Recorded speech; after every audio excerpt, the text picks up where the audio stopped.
बीमारी जब भी किसी को होती है वो दो ही तरीके से होती है। हमारे बॉडी में ब्लड वेसल्स हैं, ये हम सबको पता ही है। अच्छा, ये सब कुछ क्यों हम समझना चाह रहे हैं? बिकॉज जो जो दिक्कतें आपके बॉडी में उसको ठीक करना है, इसलिए इसलिए हम समझना चाह रहे हैं। बिकॉज यही चीज हम यहाँ पे करा भी रहे हैं और को समझना पड़ेगा ताकि घर पे भी कर पाए। जिस तरह से ये डालियां हैं, इसकी फिर दो डालियां निकली, फिर दो डालियों के आगे तीन और निकल गए, ब्रांचेस बनते जा रहे हैं, छोटे छोटे ब्रांच बनते जा रहे हैं। ठीक इसी तरह से हमारे बॉडी में ब्लड वेसल्स हैं, बड़े वाले हैं, फिर उससे छोटे हैं, फिर उससे छोटे हैं, ऐसे बनते जाते हैं, राइट। तो ये तो आपको समझ ही आ रहा है कि इस तरह से हमारे बॉडी में और इसमें समानता है, सिमिलैरिटी है। अब कई बार हमारे बॉडी में जो ब्रांचेस हैं, किसी किसी अंग में ये ज्यादा बन जाते हैं, जितना होना चाहिए उससे ज्यादा। तो उस वाले ऑर्गन में उस जगह पे ज्यादा ब्लड पहुंचेगा, जरूरत से ज्यादा उसमें फूड पहुंचेगा, ऑक्सीजन पहुंचेगा, तो उससे क्या होगा, वहां पे जो भी सेल्स है उसकी ग्रोथ बढ़ने लगेगी तेजी से बाकियों के कंपैरिजन में। इसको बोलते हैं ट्यूमर, इसको बोलते हैं कैंसर, इसको बोलते हैं पॉलिप्स। इसके फिर कई कई सारे नाम हैं, आउटग्रोथ्स, इसके सिस्ट बोल सकते हैं, इसको स्टोन बोल सकते हैं इसको, तो इसके बहुत सारे नाम है। फिर तो नाम से कुछ भी हो, मैकेनिज्म तो यह है कि वहां ज्यादा ग्रोथ बढ़ गई है। ये होगी पहली तरह की बीमारी। दूसरी तरह से हम बीमार पड़ सकते हैं, जितनी डालियां जहां चाहिए उससे कम हो जाए, तो वहां पे ब्लड ठीक से पहुंचेगा नहीं, ऑक्सीजन नहीं पहुंचेगा, फूड नहीं पहुंचेगा, तो वहां जो सेल्स हैं वो मरने लगेंगे।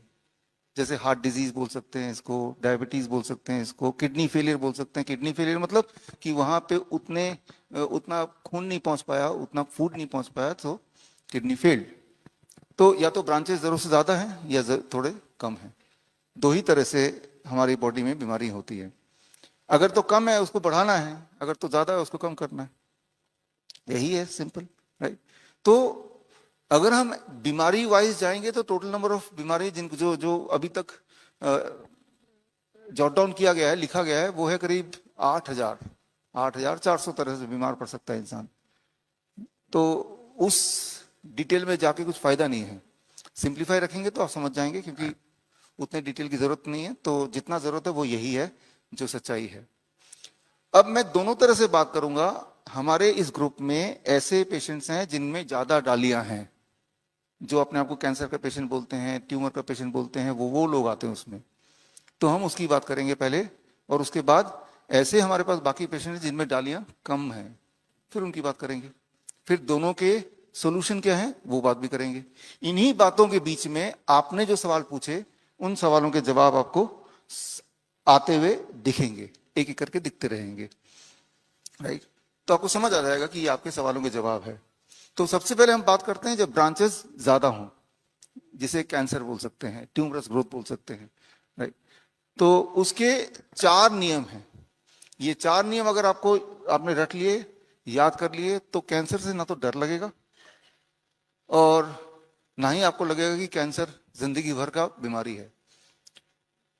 पहला नियम जो कि बहुत ही इंटरेस्टिंग है, कि हम सबके बॉडी में एक खास तरह का कैंसर सेल होता है जिसे बोला जाता है इंडोलेंट कैंसर सेल। सभी के बॉडी में है, आपके भी, मेरे भी।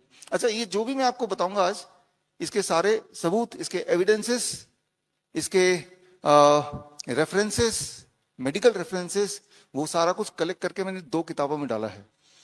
वो 2 किताबें आपको आज जब इस लेक्चर के बाद मिल जाएगा। तो जो यहां मैं बता रहा हूं उसके सबूत अगर आप चाहते हैं तो आज ही, अभी वो सबूत भी आपको मिल जाएगा। तो जब समय मिले उसको देखिएगा तो आपको पता चल जाएगा कि यही सच है। तो पहला सच ये है कि आप सबके, मेरे, आपके बॉडी में इंडोरेंट कैंसर सेल है। एक ऐसा कैंसर सेल जो सभी के बॉडी में होता है, जिसे हम बोल सकते हैं कछुए की तरह।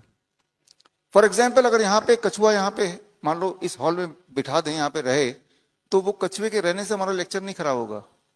वो कूदेगा नहीं, भागेगा नहीं, आवाज नहीं करेगा, एक कोने में पड़ा है। तो हम सबके बॉडी में इस तरह के कैंसर सेल होते हैं। जो लोग 40 साल से ऊपर है, यहाँ ज्यादातर लोग मुझे मिला के 40 साल से ऊपर ही हैं, 70% लोगों के मेल्स के प्रोस्टेट में इंडोलेंट कैंसर सेल मिल जाता है। 40% वुमेन्स के ब्रेस्ट में ये इंडोलेंट कैंसर सेल मिल जाता है, कछुए वाला कैंसर सेल। 100% सभी के थायराइड में ये कछुए वाला कैंसर सेल मिल जाता है। जिनकी मृत्यु एक्सीडेंट से होती है कभी, तो उसके बाद उन सब के थायराइड से सेल्स लेके जब देखा गया तो पाया गया कि अरे ये सब तो कैंसर पेशेंट है। अगर जीवन काल में उन्होंने थायराइड का टेस्ट कराया होता तो बोलते आपके तो थायराइड में अच्छा खासा कैंसर है सभी के। तो जो चीज सभी के हो वो बीमारी थोड़ा ना हो सकती है। तो ऐसा कोई नहीं कुदरत में जिसके थायराइड में कैंसर सेल नहीं है। डिटेक्टेबल अमाउंट में बायोप्सी कराएंगे तो वो मिल जाएगा, लेकिन बायोप्सी हम में से किसी ने कराया नहीं, ना जरूरत है, राइट। तो कैंसर सेल का होने का मतलब ये नहीं कि हम पेशेंट बन जाएंगे। कछुआ का होने का मतलब ये नहीं कि वो डिस्टर्ब कर देगा। ये तो हुआ पहला रूल। दूसरा रूल जिसके लिए आपको समझना पड़ेगा, हम में से थोड़े से लोगों के बॉडी में खरगोश वाला कैंसर सेल भी है, इसे बोलते हैं एग्रेसिव कैंसर सेल्स। कुछ लोगों के बॉडी में ये वाला कैंसर सेल भी है। तो जो खरगोश वाला कैंसर सेल है वो, अगर मान लो यहाँ कोई खरगोश हो तो क्या होगा, वो हमारे लेक्चर करने देगा, इधर कूदेगा उधर गंदा करेगा, पूरा फैला देगा सब कुछ, है ना। तो ये खरगोश का कैंसर बॉडी में होगा तो पूरे बॉडी कैंसर फैल जाती है, ट्यूमरस ग्रोथ होने लगता है, हीमोग्लोबिन डाउन होने लगता है, कमजोरी आने लगती है, नींद नहीं आती है, पेनफुल हो जाता है, वेट कम हो जाता है। तो मतलब अगर यहाँ एक खरगोश न जाने क्या आगे कर देगा वो। तो अब जो दूसरा नियम है कि बायोप्सी जब आप करते हैं तो बायोप्सी से सिर्फ इतना पता चलता है कि आपके उस अंग में कैंसर सेल है या नहीं है। लेकिन अगर तो है तो वो कौन सा वाला है, कछुए वाला है या खरगोश वाला है, ये पता करने का मेडिकल साइंस में कोई अभी डायग्नोस्टिक्स नहीं है। जब भी बायोप्सी का कोई रिपोर्ट आता है तो उस पर भरोसा करने की आवश्यकता नहीं है। इसका उदाहरण अगर मैं आपको दूं तो उदाहरण यह है कि ये बायोप्सी इसे कहते हैं, आपके बॉडी से एक सेल निकाल लेते हैं, एक छोटा सा टिश्यू निकाल लेते हैं, टुकड़ा निकाल लेते हैं, उसको स्लाइड बना देते हैं, जो स्लाइड ऐसा दिखता है, और ये स्लाइड पैथोलॉजिस्ट को, जो एक्सपर्ट है उनको बोलते हैं ये देख के बताओ ये कैंसर है कि नहीं है। और ऐसा एक बार किया गया, 800 अलग अलग पैथोलॉजिस्ट को सेम स्लाइड दिया गया, बोला कि बताओ ये कैंसर है कि नहीं। उन 800 में से 19% ने बोला ये नॉर्मल है, 38% लोगों ने बोला, पैथोलॉजी बोला ये एबनॉर्मल है, और बाकियों ने बोला ये तो कैंसर है। तो समझिए कि आपके बॉडी में कैंसर है कि नहीं है, इसके हिसाब से वो निर्भर किस पे कर रहा है कि आप किस वाले पैथोलॉजिस्ट के पास चले जा रहे हैं। लेकिन होता क्या है हमारी जिंदगी में, जब भी कोई बायोप्सी का रिपोर्ट आता है, देखो जी कैंसर लिख गया, तो उस पेशेंट ने समझ लिया हाँ वो कैंसर है ही, उसको डाउट नहीं कर रहे, उसको क्वेश्चन नहीं कर रहे, उसको उस पर शक नहीं कर रहे। अब यानी कि उसकी सारी जिंदगी उस एज ए कैंसर पेशेंट बीतने वाली है, कीमोथेरेपी, रेडिएशन, सर्जरी, वही होने वाला है। जबकि इसकी सच्चाई कितनी है मैंने आपको उदाहरण दे दिया। पहली बात तो कि ये जो है अगर कैंसर है भी तो कौन सा वाला है, खरगोश वाला कि टॉर्टोइस वाला, कछुए वाला, नहीं पता। हो सकता है वो कछुआ हो जिसे आप कैंसर बोल रहे हैं, जो कि बैठा रहेगा जिंदगी भर, जो सभी की बॉडी में होता।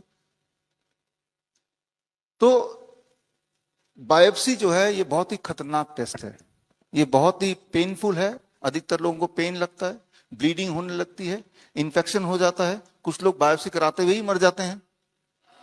तो एक ऐसा टेस्ट जो रिलायबल तो है ही नहीं, खतरनाक भी, डेंजरस भी है। बायोप्सी कैंसर बना देता है। एक बात याद रखिए, बायोप्सी कॉजेस कैंसर। इसके सबूत मैं फिर रिपीट कर रहा हूं, वो आपको बुक में अभी दे देंगे, एविडेंसेस जो आप वेरीफाई कर सकते हैं। ज्यादातर पेशेंट बायोप्सी वाले बोलते हैं कि उनका पेन कितना पेनफुल है, बोन मैरो टेस्ट भी बायोप्सी है, वेरी वेरी पेनफुल। तो एक ऐसा टेस्ट जो बहुत रिलायबल तो है ही नहीं, पेनफुल भी है, क्यों कराना उसको, पहली बात।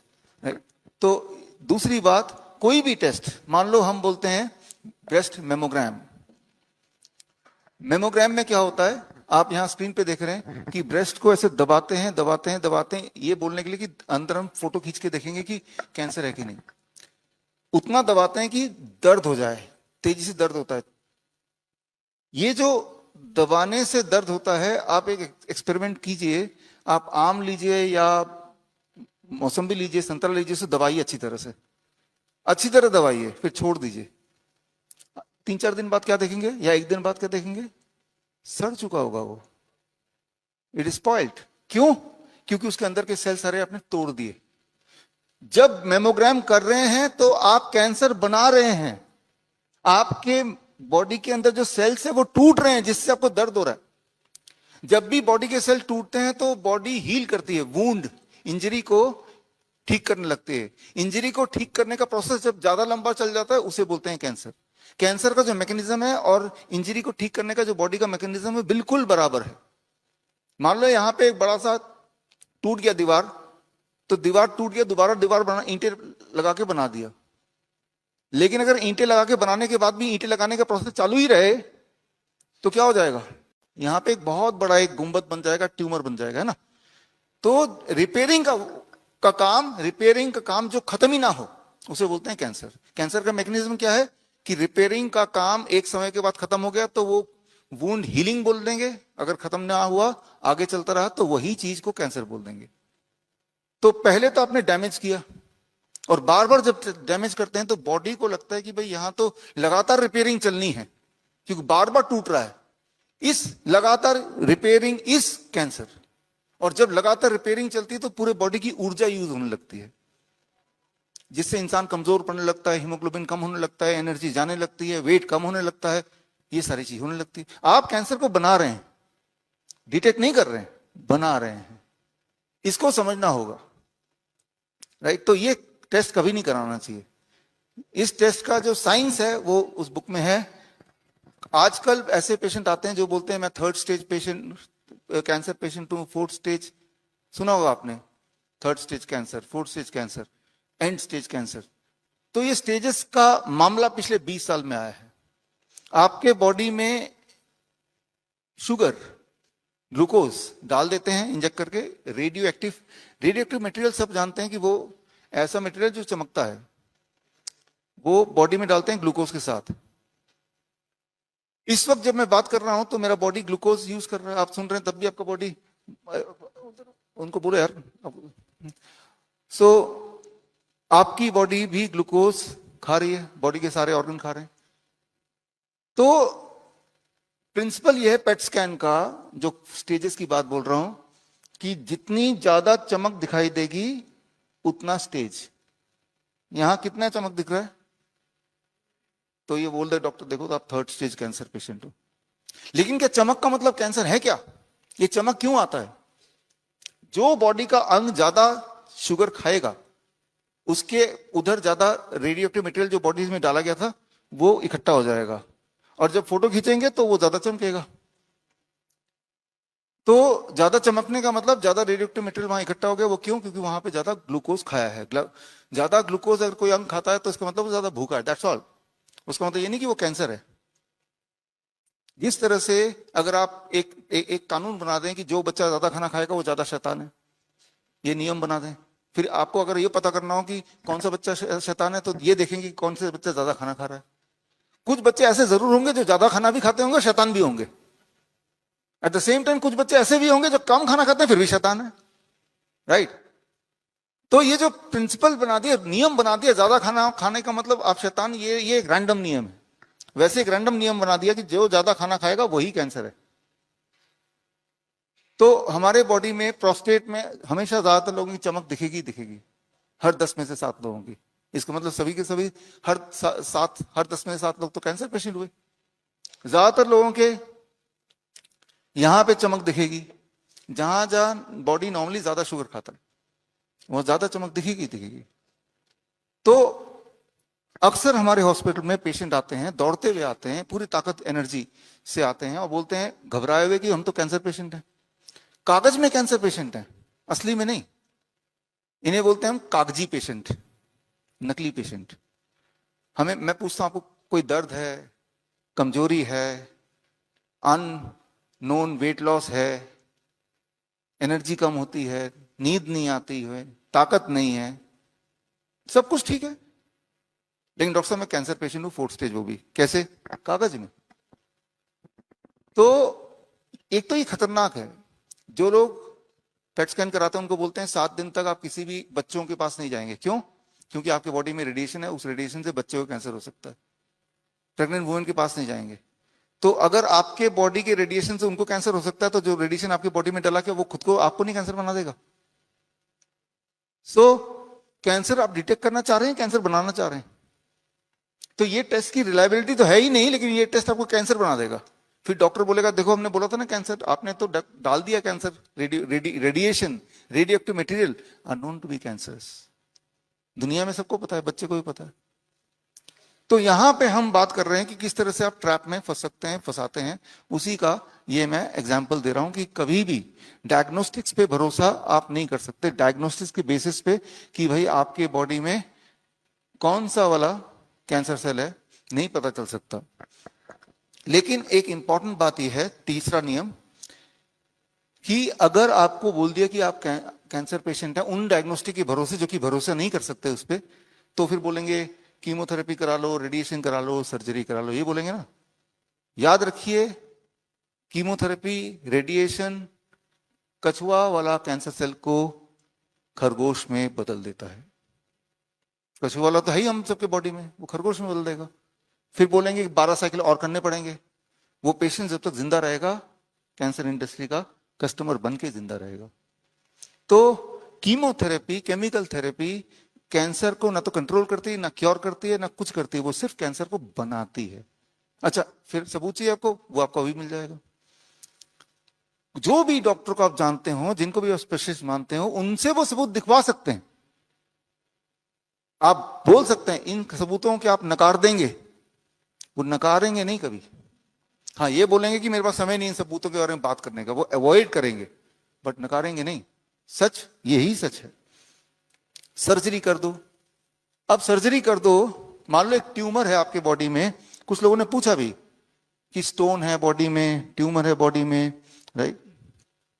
तो मान लो ये अजय महाजन है ना, है यहाँ पे, आप बैठे ना, किडनी स्टोन 15 mm का, फिर एक 45 mm का, तो आपने उसको सर्जरी से निकाल दिया, ऐसा कुछ आपका है स्टोरी।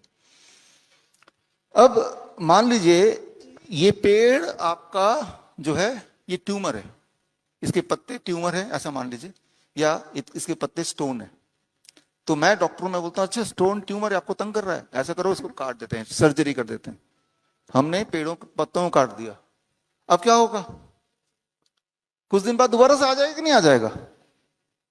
जितनी बार आप काटेंगे उतनी बार आ जाएगा, राइट। तो कभी ऐसा हो सकता है कि हमने पत्ते काट दिए दोबारा आए ना? वो तभी हो सकता है जब नीचे जो जड़ है इसके अंदर खुराक भेजता है, ये हमें हटाना पड़ेगा, राइट। सो यहां पे जो सबसे इंपॉर्टेंट बात आपको समझनी होगी कि कभी भी सर्जरी, ट्यूमर का सर्जरी, स्टोन का सर्जरी कराने का मतलब कि आपने ऊपर से काट दिया और कुछ दिन बाद दोबारा से वो आ गया। आता है कि नहीं आता है? सो ये कभी भी नहीं कराना चाहिए। तो करना क्या होगा? अच्छा, अगर मैं चाहता हूं ये पेड़ के पत्ते सब खत्म हो जाए तो क्या करना होगा? अगर मैं इसका एनवायरमेंट बदल दूं, पानी हटा दूं, फिर क्या होगा? ये कितना भी हरा भरा क्यों ना हो, अगर पानी नहीं रहेगा, एनवायरमेंट चेंज कर दिया, तो उसको खत्म होना ही होना है, राइट। अदरवाइज अगर ये पानी है, आप कितना भी सर्जरी करेंगे, ये कभी जीवन में खत्म नहीं होगा। तो here comes the fourth rule, ये है, यहां पे आता है चौथा रूल। अगर ट्यूमरस ग्रोथ को, कैंसरस ग्रोथ को अगर आपको खत्म करना है, उन पत्तों को हटाना है, तो उन कैंसर सेल को एक ऐसा माहौल देना है जहां उसको खुराक ना मिले। तो वो स्टोन, वो ट्यूमर, वो सिस्ट, वो पॉलिप्स, वो आउटग्रोथ, वो फिस्टुला, वो जहां जहां भी है, it will die its own death. जब वो मर गया फिर दोबारा नहीं आ सकता, राइट। वो है परमानेंट सोल्यूशन। तो सवाल आता है कि कैसे हम माहौल को चेंज करें, उसके वहां से जो खुराक को कैसे हटाएं। Here comes the fourth rule, कि जो बॉडी में खरगोश वाला कैंसर सेल है जो मैंने बताया, दोबारा से अगर कछुआ बना देना है तो यानी कि एनवायरमेंट चेंज करना है, तो उसके लिए एक ही तरीका है, that is resetting the body clock, circadian clock. ये हमने कल भी यही इसी बात कर रहे थे। हमारी जो बॉडी क्लॉक है उस बॉडी क्लॉक को आप बदल दीजिए, उसे चेंज कर दीजिए, तो अंदर का जो माहौल है वो बदल जाएगा। एक उदाहरण से आपको समझाता हूं। आपने यहां पे देखा कल पहले क्लास में कि यहां पे 7 देशों से पेशेंट है, 7 कंट्रीज, भूटान से, नेपाल से, बांग्लादेश से, वियतनाम से, मलेशिया से और बाकी भारतीय। कल वाला जो क्लास था उसमें अब तो अलग अलग हो जाएगा, अंग्रेजी क्लास अलग, हिंदी क्लास अलग। तो जब हम एक देश से दूसरे देश जाते हैं, मान लो आप यहां से यूएस जाते हैं और आपने फ्लाइट मोड पे कर दिया अपना मोबाइल, ऑफ फ्लाइट मोड पे, और आप यूएस पहुंच गए। अब मोबाइल जब ऑन करेंगे तो टाइम कौन सा दिखाएगा, यहां का कि वहां का? फ्लाइट मोड पे है। अब वहां जब देखेंगे टाइम तो कौन सा टाइम दिखाएगा? फ्लाइट मोड पे। ये फ्लाइट मोड समझते हैं? इंडिया का इंटरनेट से कनेक्ट नहीं है, फ्लाइट मोड पे है। तो अब फ्लाइट मोड पे यहां पे मोबाइल कर दिया, अब फ्लाई करके अमेरिका गए और इसको ऑन किया या देखा फ्लाइट मोड पे, तो क्या टाइम दिखाएगा वो? स्टिल यहां वाला। तो इस मोबाइल का जो बॉडी क्लॉक है, सर्केडियन क्लॉक है, वो भारत के हिसाब से अभी भी सेट है, चाहे आप कहीं और भी पहुंच गए। अगर आपको वहां का टाइम क्लॉक के हिसाब से सेट करना है तो क्या करना पड़ेगा? वहां के नेटवर्क से इसको कनेक्ट कर देंगे। कितनी देर में सेट हो जाएगा? कुछ सेकंड में, राइट। लेकिन यह निर्भर करता है कि आपने कब नेटवर्क से कनेक्ट किया। 10 दिन बाद कनेक्ट किया तो 10 दिन बाद सेट होगा, आज ही कनेक्ट कर देंगे तो अभी सेट हो जाएगा। जिस तरह से इसका एक बॉडी क्लॉक है जो अलग जोन में जाने के बाद वहां के लोकल नेटवर्क से कनेक्ट एक बार कर दिया तो सेट हो गया, ठीक उसी तरह से हमारा भी एक बॉडी क्लॉक है। जब आप यहां से यूएस जाते हैं, जो लोग जाते हैं उनको पता है कि वहां जाके जब यहां पे अभी दिन है तो वहां रात है, यानी कि वहां जाने के बाद आपकी जो बॉडी क्लॉक है वो यहां के हिसाब से सेट होगी, सेट है।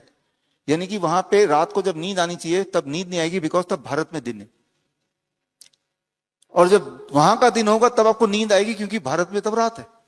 यानी कि आपका बॉडी क्लॉक यहां के हिसाब से सेटिंग है, ना कि वहां के हिसाब से सेटिंग है। इसे कहते हैं जेट लैग, है ना। अब इसको कैसे चेंज करना है? मोबाइल को कैसे चेंज किया आपने? वहां के नेटवर्क से। तो आपको अपने बॉडी को वहां के लोकल नेटवर्क से कनेक्ट करना है। हवाई जहाज से उतरते ही जूते उतारो और वहां के मिट्टी में पैर रख दो, तो वहां के जियो मैग्नेटिक फील्ड के साथ आप कनेक्ट हो गए। अब आपका बॉडी क्लॉक कुछ मिनट में या 1 आध घंटे में रीसेट हो गया। ये इसे कहते हैं बॉडी क्लॉक। जब बॉडी क्लॉक आपका बिगड़ा होता है, पेशेंट का बॉडी क्लॉक बिगड़ा होता है, बिगड़ने के कई सारे तरीके हैं। एक तो आप किसी और टाइम जोन में चले गए तब बिगड़ गया, लेकिन इसको बिगाड़ने के और भी बहुत सारे तरीके जो मैं बताऊंगा अभी। लेकिन ठीक करने का तरीका क्या है कि जैसे ही आप उस धरती में कनेक्ट हो गए तो बॉडी क्लॉक ठीक होने लग गया, राइट। तो अदरवाइज आप देखते हैं जेट लैग हो गया, कई कई दिन लग जाते हैं, फिर जाके आप वहां के सेटिंग, कई कई दिन इसलिए लगते हैं क्योंकि आपने अपना उस नेटवर्क से अपना जुड़ाव है ही नहीं। जूते पहनते हैं, हर जगह सीमेंटेड है, कहीं भी आपने किसी पेड़ को नहीं हाथ लगा पाए, मिट्टी को नहीं हाथ लगा पाए, आपके पैर नहीं पड़े उस पे, तो आप इंसुलेटेड हैं। तो इसीलिए आपको नींद नहीं आएगी, आपको थकान हो जाएगी, आपको डिप्रेशन आने लगेगा, आपको भूख मिट जाएगी। यही सब ना प्राइमरी कंसर्न्स हैं। और ये जब लगातार होता रहे किसी को, इसी को तो बोलते हैं डिजीज, राइट। तो आपने यहां पे क्या किया, इस वक्त आप क्या कर रहे हैं जबकि यहां बैठे हैं, अपने नीचे ये क्या है, 0 वोल्ट बेडशीट है ना, 0 वोल्ट योगा मैट। तो नंगे पैर आप इसमें पैर रखे हुए हैं और तार है, ये तार सीधे बाहर जाके नीचे लगा हुआ है। यानी कि आप अभी धरती से इस वक्त जुड़े हुए हैं सबके सब। जब आप रात को सो रहे थे तब भी 0 वोल्ट बेडशीट में आप सो रहे थे। यानी कि एक दिन में आप में से सब लोग कम से कम 10 घंटे धरती से कनेक्टेड हैं। ये जो धरती से कनेक्टेड है, तो धीरे धीरे क्या होगा कि आपका बॉडी क्लॉक रीसेट हो रहा है। अच्छा, आपको कैसे पता चलेगा रीसेट हो रहा है?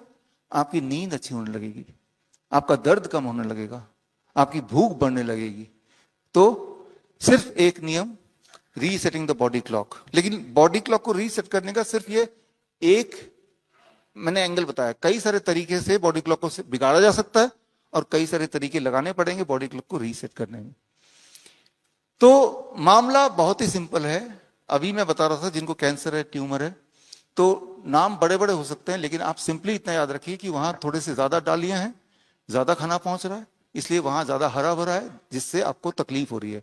आपके बॉडी के हर ऑर्गन के लिए जगह निर्धारित है, उससे ज्यादा जगह जब वो ऑर्गन घेरने लगता है तो वहां पे स्ट्रेस होगा, तो आपको दर्द होगा, राइट।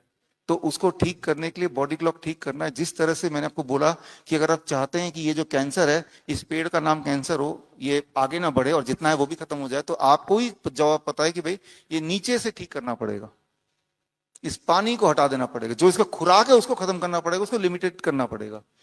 जितना ज्यादा खुराक उतना ज्यादा ग्रोथ, जितना कम खुराक उतना कम ग्रोथ, राइट।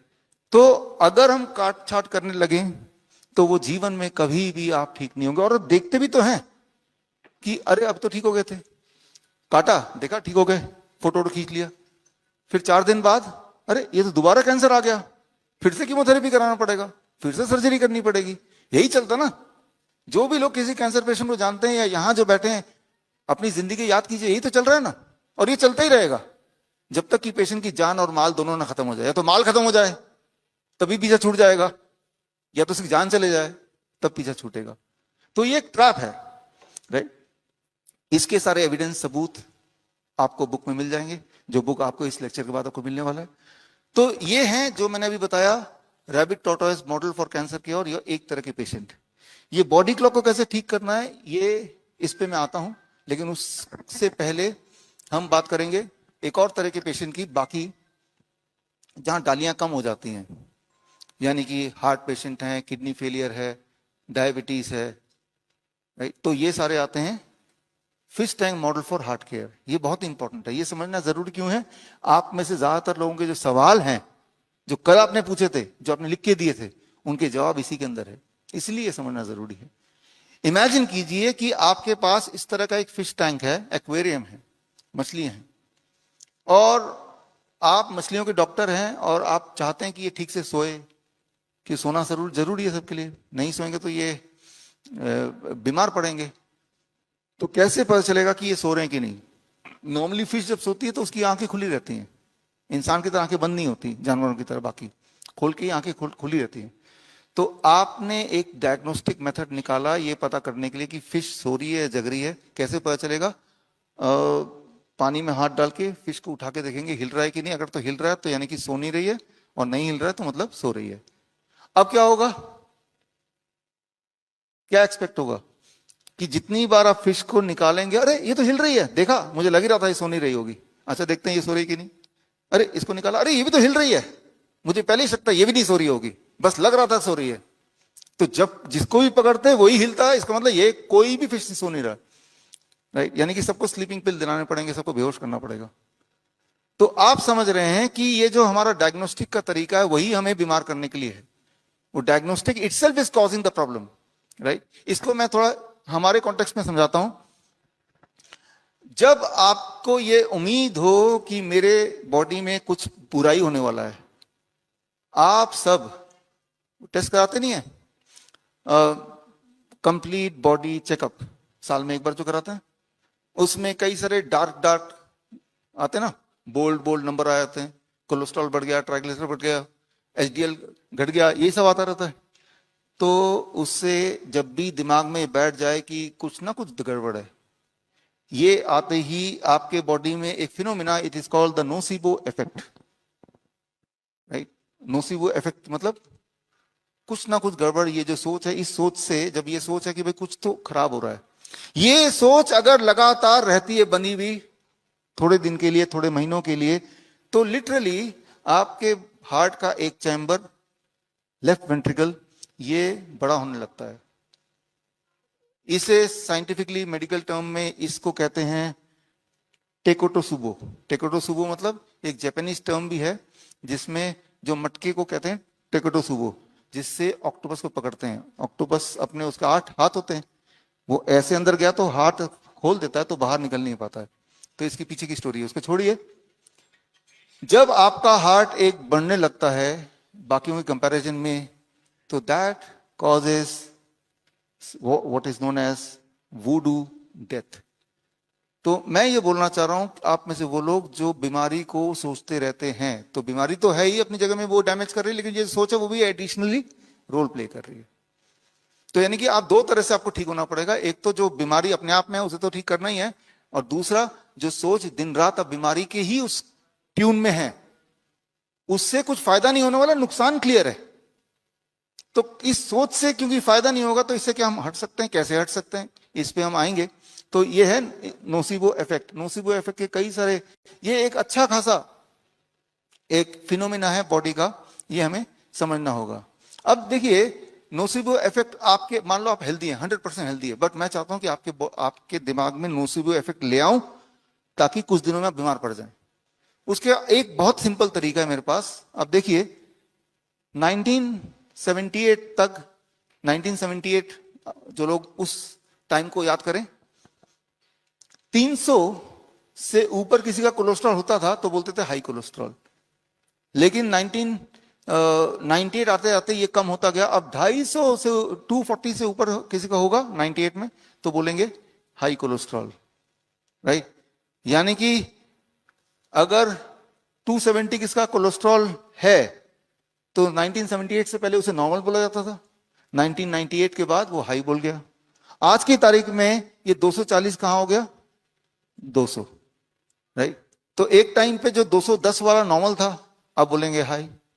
आप देखेंगे by the end of this year ये 200 का भी नीचे होने लगेगा। तो जैसे जैसे नीचे होगा कि दायरा पेशेंट्स का बढ़ने लगता है, राइट। तो अब दिमाग में बैठ गया तो हाई है, हाई है, दिन में हजारों बार सोचेंगे आप। तो हाई से जो भी कॉन्सिक्वेंसेस होंगे उस पर बाद में बात करते हैं, लेकिन एक कॉन्सिक्वेंस तो आई गया कि भाई आपके दिमाग में बैठ गया, तो that will have its own contribution, right. और जिस चीज पे आप रिलाय कर रहे हैं, जिसको आप हाई बोल रहे हैं, उसकी इतिहास तो देख लीजिए कि हाई का फिनोमिना बार बार चेंज हो रहा है। क्या ये निर्भर कर सकते हैं वो चेंज होने के पीछे का क्राइटेरिया क्या, कि कैसे, किसने चेंज किया, उसके पीछे का साइंस क्या है, एविडेंस क्या है, ये समझना पड़ेगा आपको। वही चीजें हम आज डिस्कस कर रहे हैं, और ये सारी बीमारियों के लिए है, ऑल द डिजीज। मैं अभी ये नहीं बता रहा हूं कि कोलेस्ट्रॉल का मतलब क्या है, वो तो आगे आएगा, लेकिन मैं ये बता रहा हूं कि नोसिबो इफेक्ट का मतलब क्या है। अब देखिए, टीएसएच, थायराइड, आप में से काफी सारे लोग थायराइड पेशेंट भी है, जैसा मैंने देखा 2003 से पहले थायराइड का यही नॉर्मल रेंज था, अब थायराइड का ये नॉर्मल रेंज हो गया। यानी कि किसी का 4.5 या 5 हो तो 2003 से पहले उसे नॉर्मल बोला जाता था, अब उसे पेशेंट बोला जाता है, राइट। धीरे धीरे ये दायरा, ये जो बाउंड्री है, वो मान लो एक फुटबॉल मैच है जहां पे आप चाहते हैं कि ओपोनेंट कभी जीत ही ना पाए, तो क्या कर रहे हैं, अपना गोल पोस्ट को कम करते जा रहे हैं, राइट। और एक टाइम आएगा गोल पोस्ट इतना कम हो गया, फुटबॉल के साइज से भी कम, तो कोई कितना भी अच्छा प्लेयर हो दुनिया का, वो कभी जीत ही नहीं सकता, गोल कर ही नहीं सकता।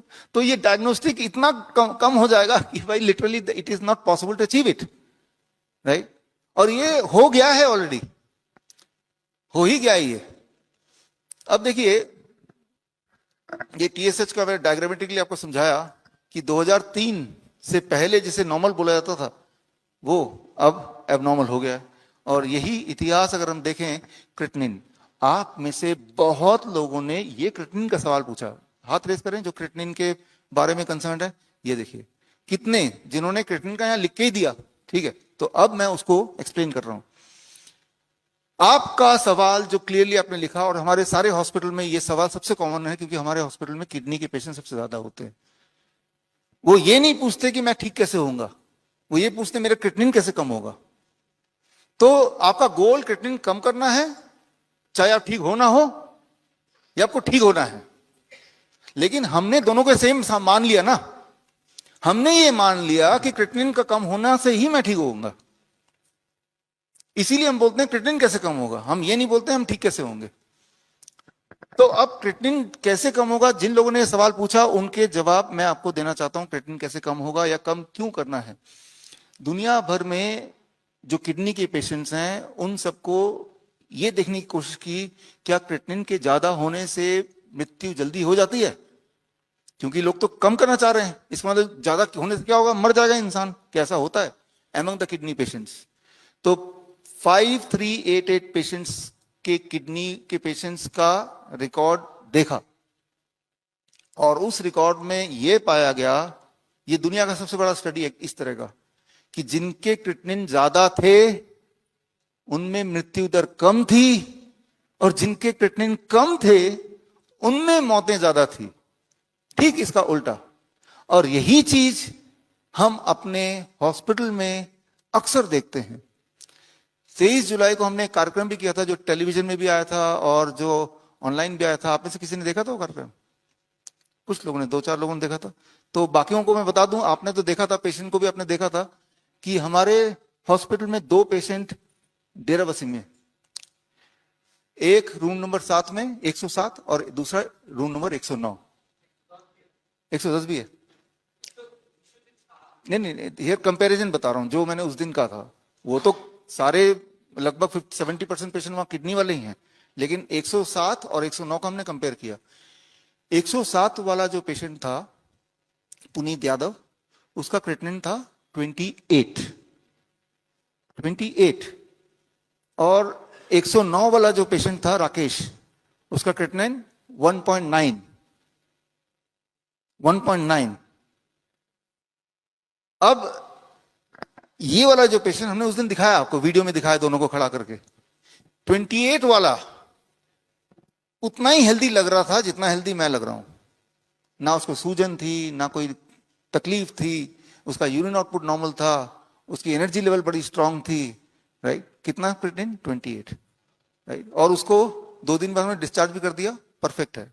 लेकिन उसे चिंता ये सताई जा रही, मेरा क्रिएटिनिन कैसे कम होगा। और ये 1.96 वाला, ये इसका यूरिन आउटपुट कम था, इसकी स्वेलिंग बहुत ज्यादा थी, इसकी वीकनेस बहुत ज्यादा थी। वो सारे क्लासिक सिम्टम जो किडनी के होते ही हैं। और ये कोई अनोखी बात नहीं, ऐसा हम अक्सर देखते ही हैं। तो होना तो ये चाहिए था ना कि इसका क्रिएटिनिन इससे 10 गुना बड़ा है या 15 गुना ज्यादा है, यानी कि 1500% ज्यादा है, तो इसकी बीमारी भी वैसे ही रिफ्लेक्ट करनी चाहिए थी ना। मैं आपको यह बताना चाह रहा हूं इस उदाहरण से कि क्रिएटिनिन कोई डायरेक्ट रिलेशनशिप में नहीं है आपकी बीमारी के।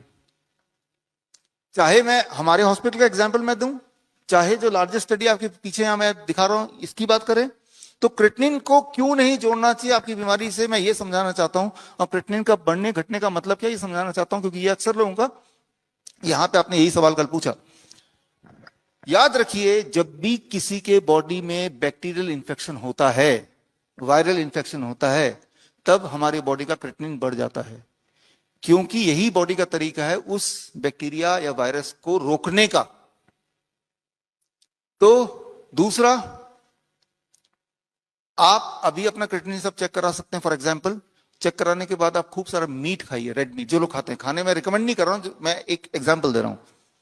मीट खाने के तुरंत बाद आज ही दोबारा क्रिएटिनिन चेक कराइए, उन लोगों का क्रिएटिनिन बढ़ा हुआ मिलेगा। तो क्या ये मान लें कि आपका किडनी फेल हो गया आज? तो creatinine is not directly proportional to kidney failure, उनके कई सारे और कारण होते हैं। स्टीरॉयड जो लोग लेते हैं तब क्रिएटिनिन बढ़ जाता है, क्योंकि स्टीरॉयड के साइड इफेक्ट से बॉडी अपने आप को बचाना चाहती है, तो क्रिएटिनिन बढ़ा देती है।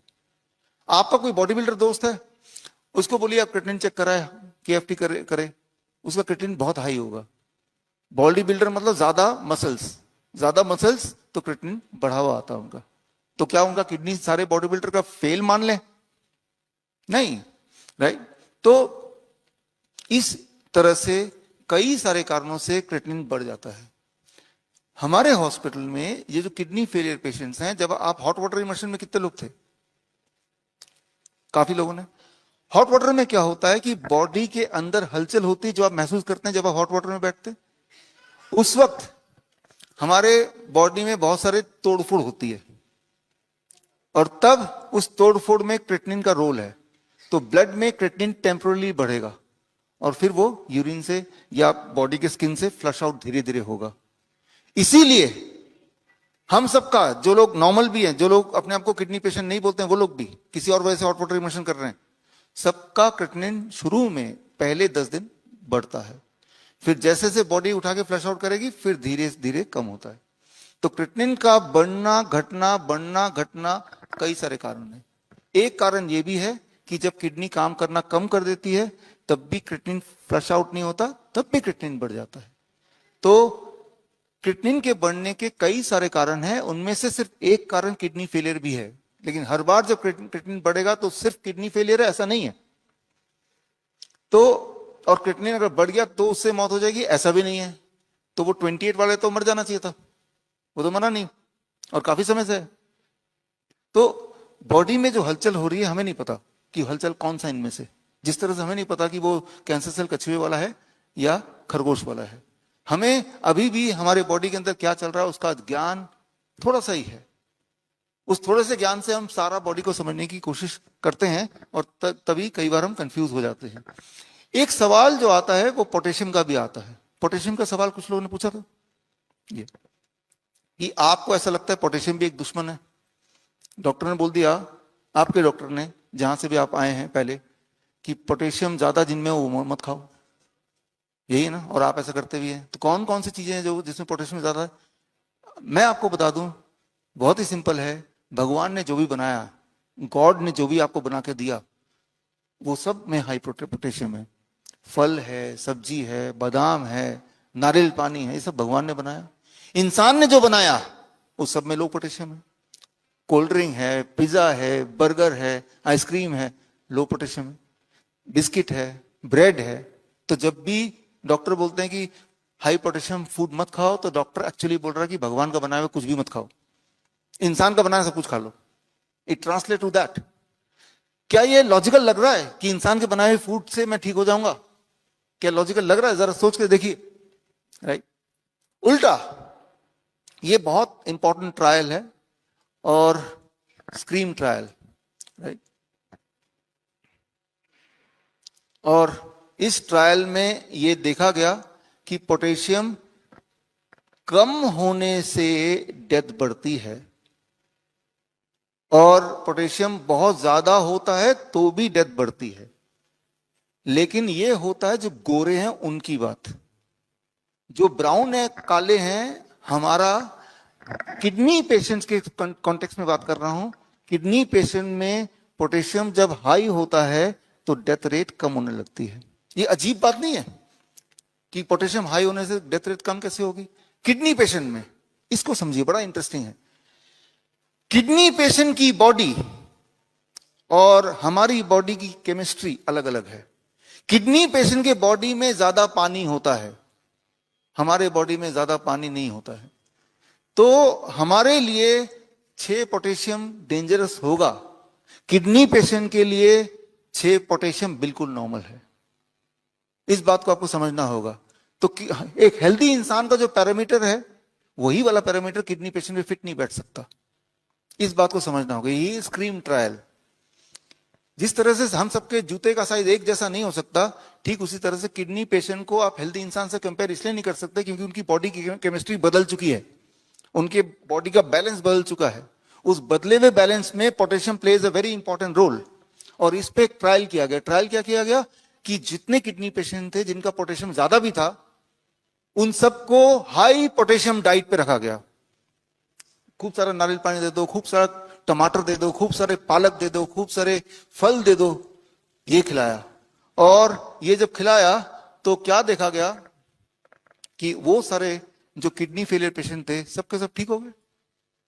ये रहा ट्रायल आपकी आंखों के सामने। आप यहां पे जो लोग कल से आए हैं, परसों से आए हैं, उससे पहले यहां क्या खा रहे हैं आप? खूब सारा फल खा रहे हैं, खूब सारी कच्ची सब्जी खा रहे हैं, हाई पोटेशियम डाइट। नारियल पानी पी रहे हैं, हाई पोटेशियम डाइट, राइट? तो बनाना, केले खा रहे हैं, आम खा रहे हैं। तो इंपॉर्टेंट है कि जब कोई डॉक्टर बोलता है कि लो पोटेशियम डाइट लेना चाहिए, उसे बोलिए कि आप सबूत तो दिखाएं। मैं तो सबूत दिखा रहा हूं ना आपको, ये रहा सबूत। हमारे पेशेंट ठीक हो जाते हैं, उनकी डायलिसिस खत्म हो जाती है। आप में से 2-3 पार्टिसिपेंट हाथ रेस किया जिन्होंने 23 जुलाई वाला अभी वाला कार्यक्रम देखा। आपने देखा कितने ऐसे पेशेंट स्टेज पे आए जो एक टाइम पे डायलिसिस पे थे, हफ्ते में 2-3 डायलिसिस, अब 1.5 साल हो गए, 2 साल हो गए, उनकी डायलिसिस बंद, दवाइयां बंद, बिल्कुल ही नॉर्मल, राइट? तो लेकिन उन्होंने क्या किया, जो जो डॉक्टर्स ने बोला, जहां जहां गए, उसका ठीक उल्टा। मतलब ये कि आप डॉक्टर के पास जाइए, उनकी सारी जो भी वो सलाह देते हैं वो लिखिए और उसका ठीक उल्टा कर लीजिए, आप ठीक हो जाएंगे। As simple as that. आप देखेंगे आज शाम को मैं, हमारी टीम कोलेट कर रही है आप सबका रिकॉर्ड्स, और आज शाम को आप देखेंगे, मैं आपको दिखाऊंगा कि 2 दिन के अंदर, शाम तक 48 आवर्स हो जाएंगे ना, 2 दिन के अंदर लोगों के blood sugar, blood pressure, insulin dependency कैसे फटाफट कम हो रही है, कैसे वो कम होता जा रहा है, वो खत्म होता जा रहा है। क्यों? Because you are on a high potassium diet. तो पोटेशियम हमारा दुश्मन नहीं है, और एक हेल्दी इंसान का पोटेशियम लेवल अलग है एक किडनी पेशेंट के पोटेशियम लेवल से, इस बात को समझना होगा। और सबसे इंपॉर्टेंट बात, जितने सारे ट्रायल होते हैं, जो ट्रायल को यहां का कानून मानता है वो ट्रायल गोरों पे है, ये गोरों का है, और ये ट्रायल जो ब्लैक या ब्राउन का है। अब क्या करते हैं, इन दोनों को प्लस कर दिया, मीन निकाल दे, मीन निकालना था एवरेज, तो एवरेज ऊपर की तरफ जा रहा है, मोर्टेलिटी यानी कि ज्यादा ज्यादा ज्यादा पोटेशियम ज्यादा मृत्यु दर, लेकिन मीन नहीं निकाला जा सकता, हमें ये फॉलो करना पड़ेगा, राइट। तो अगर मैं बोलूं कि आपका जूते का साइज क्या है, आप बोलेंगे 7, आपका साइज क्या है 9, अच्छा तो आपका size 7 + 8, 7 + 9 divided by 2, this is 8। ऐसे कीजिए 8 साइज पहन लीजिए, 8 साइज पहन लीजिए, वो फिट आ भी सकता है, नहीं भी आ सकता है ना। तो ठीक उसी तरह से इन दोनों का एवरेज निकाल के कंक्लूड करना high potassium can be dangerous, ये एक ठीक साइंस नहीं है, यह अधूरा साइंस है। ब्राउन हमारा स्किन है, इस स्किन का कनेक्शन क्या है, ये बहुत ही इंटरेस्टिंग बात है। आपके बॉडी में 3 किडनियां हैं, 2 किडनी तो वो जो हम सब जानते हैं। जब आप हॉट वाटर में बैठते हैं, मैं आगे भी दिखाऊंगा, तो हीट एंड वाटर का प्रेशर, ये दोनों चीज जब मिल जाते हैं, आपका skin become the 3rd kidney. आपका स्किन के पोर्स खुल जाते हैं, और जो चीज पेशाब से निकलती है, क्रिएटिनिन निकलता है या शुगर निकलता है, राइट, तो वो सारी चीजें स्किन के रास्ते निकल जाती है, जो भी चीज फालतू है, एक्स्ट्रा है, तो your skin become the 3rd kidney, जिसकी वजह से पेशेंट ठीक होने लगते हैं। आपके स्किन से किस तेजी से वेस्ट निकलेगा वो निर्भर करता है आपके स्किन का कलर क्या है, ये भी एक इंपॉर्टेंट रोल प्ले करता है। निकलेगा जरूर, बट कलर क्या है उसका भी रोल है। जो बहुत ज्यादा गोरे होंगे, जो यूएस के हैं, वो हॉट वाटर इमर्शन कम देर करेंगे तो भी हो जाएगा काम, हमारा थोड़ा ज्यादा देर लग सकता है, राइट, वो हमारे बॉडी की फिनोमिना है। तो मैं ये बोलना चाह रहा हूं, जो रिसर्च गोरों पे की गई है वो हम पे लागू नहीं भी हो सकती है, और अगर वो हम पे लागू होगी, लागू जबरदस्ती करेंगे, तो वो कुछ ऐसा ही हो जाएगा कि आपका और आपका जूते का साइज लेके डिवाइड बाय 2, और जो भी आंसर आए उठा के हमने बोल दिया ये लो आपका जूता, और फिर आप पहनेंगे तो टाइट हो गया, पैर में दर्द हो रहा है, नहीं नहीं आपको पैर को काटना पड़ेगा ताकि वो फिट हो जाए साइज। तो हम अभी यही कर रहे हैं, किसी भी हालत में ये पोटेशियम लेवल अचीव करो जो गोरे में हमने ट्रायल किया था। नतीजा क्या हो रहा है? नतीजा सिर्फ और सिर्फ फेलियर, बीमारी और बढ़ी रही है ना, घट तो नहीं रही है, राइट। तो पोटेशियम से डरने की आवश्यकता नहीं है किसी को भी, पोटेशियम आपका दुश्मन नहीं है। एज लॉन्ग एज वो पोटेशियम कच्चे सब्जी से आ रहा हो, फलों से आ रहा हो, मूंगफली से आ रहा हो, तब तक हमें पोटेशियम से डरने की जरूरत बिल्कुल भी नहीं है। लेकिन मैं यहां पे क्या बता रहा था, rule number 1, nocebo effect. Nocebo effect कि मेरा पोटेशियम हाई है, मेरा क्रिएटिनिन हाई है, मेरा पोटेशियम हाई है, क्रिएटिनिन हाई, ये जो सोच है लगातार, वो जो मैंने बोला पुनीत यादव जो पेशेंट है 28 क्रिएटिनिन वाला, वो मेंटली बीमार है, वो लगता है कि मैं कल सुबह उठूंगा ही नहीं, ऐसा उसका मेंटली बन गया है। इमेजिन कीजिए उसका क्रिएटिनिन किसी ने चेक नहीं किया होता, मैंने भी नहीं किया अपना चेक कभी, तो नॉर्मल था वो, राइट। और क्रिएटिनिन से डरने की आवश्यकता नहीं, हो सकता उसके बॉडी में इंफेक्शन हो, बॉडी लड़ रही है, ठीक हो जाएगा, लेकिन उसको किडनी करार देना, उसका डायलिसिस कर देना, यानी कि हम एक गलत रास्ता पकड़ने की जा रहे हैं। अब वो सही में पेशेंट बनने की तरफ जाता है, इस पे आएंगे हम, राइट। तो अगर हम ब्लड प्रेशर की बात करते हैं, आप में से कुछ लोगों ने ब्लड प्रेशर की दवाइयां काफी सारे पार्टिसिपेंट ले रहे हैं, आपने सवाल भी पूछा, तो नॉर्मल ब्लड प्रेशर कैसे होगा, ये सवाल है आपका। एक का सवाल है कितने दिनों में मेरी दवाई छूट जाएगी जब नॉर्मल हो जाएगा। अब नॉर्मल का डेफिनेशन क्या है, कितने ब्लड प्रेशर को नॉर्मल मानेंगे, निर्भर करता है कि कौन सा वाला ऑर्गेनाइजेशन को आप मानते हैं। डब्ल्यूएचओ को मानते हैं, नेशनल इंस्टीट्यूट ऑफ हेल्थ को मानते हैं, यूरोपियन गाइडलाइन को मानते हैं, कॉकरेन को मानते हैं, ज्वाइंट नेशनल कमिटी 8 इसकी रिपोर्ट को मानते हैं। तो इसकी रिपोर्ट को मानेंगे या कोकरेन को मानेंगे, तो 160/100 से ऊपर अगर किसी का ब्लड प्रेशर है तो ही वो हाई ब्लड प्रेशर बोलेंगे उसको, राइट। लेकिन अगर मैं एक डॉक्टर हूं, मुझे पैसे कमाने हैं, तो जितने पेशेंट आएंगे मुझे, मेरे लिए कौन सा बेनिफिशियल है मानना? WHO का, है ना? अरे भाई आप सबका देखिए, नॉर्वे में जाएंगे तो वहां सबका जो ब्लड प्रेशर है 150/90 से ऊपर ही होता है नॉर्वे में। जबकि नॉर्वे के लोग ज्यादा, सबसे ज्यादा उनकी लाइफ स्पैन है 80 साल। तो यहां से एक डॉक्टर नॉर्वे चले जाए तो क्या बोलेगा? अरे बाप रे, सबका हार्ट अटैक हो जाएगा, सबका ब्लड प्रेशर कम करो। गांधी जी का ब्लड प्रेशर कितना था? 200/100।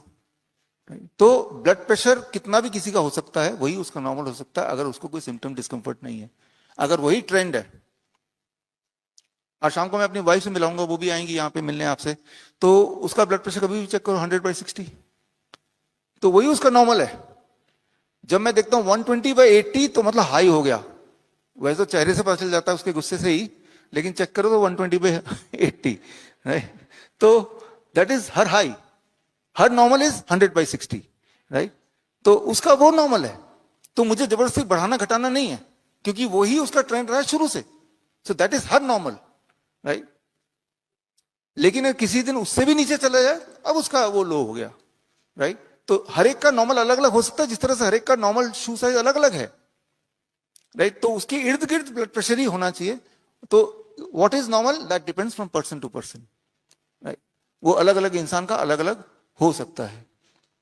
ये यहाँ पे एक ट्राइब है, जारावास अंडमान निकोबार में, उन सबका ब्लड प्रेशर चेक किया गया 100/60, 100 के आसपास है सिस्टोलिक सभी का, राइट? और वो तो बिल्कुल टार्जन की तरह सबके सब।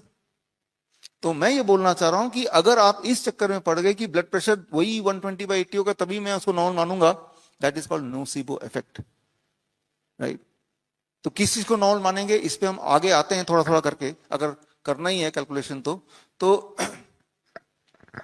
ये देखा गया है दुनिया में जो ज्यादातर हार्ट अटैक होते हैं वो उनका होता है जिनका ब्लड प्रेशर कम होता है, 120/70 से नीचे जिनका होता है, it causes more heart attack than high blood pressure.